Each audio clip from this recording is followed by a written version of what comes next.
სტატუსი არის შესაძლებელი უნდა დამტკიცდეს.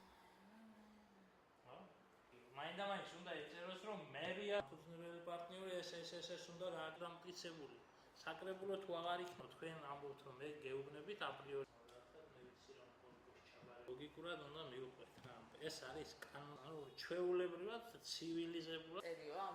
ხესმოქმედი ადგილობრივი თვითმმართველობის კოდექსის მიხედვით დამფუძნებელი პარტნიორის უფლებამოსილებით ЧПС-ებში, AIP-ებში ხელმძღვანელობს ქალაქ ბათუმის მერი. შესაბამისად, ქალაქ ბათუმის საკრებულოს მიერ ადრე დაფუძნებული ყველა ЧПС-ისა და AIP-ის დამფუძნებელი პარტნიორი არის შესაძლებელი.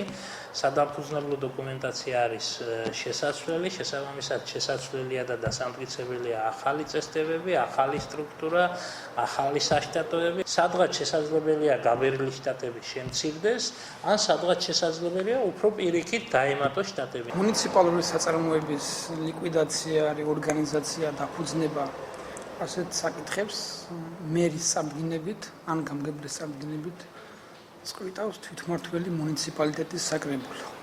შემთხვევაში საკრებულოს თანხმობა არსებითი არის, მაგრამ არსებითი არის ის, თუ რას წარადგენს მერი. ორივე შემთხვევაში ორივე ორგანოს გადაწყვეტილება უნდა იყოს მიღებული საკითხზე, რომ განხორციელდეს მუნიციპალურ საწარმოში რეორგანიზაცია.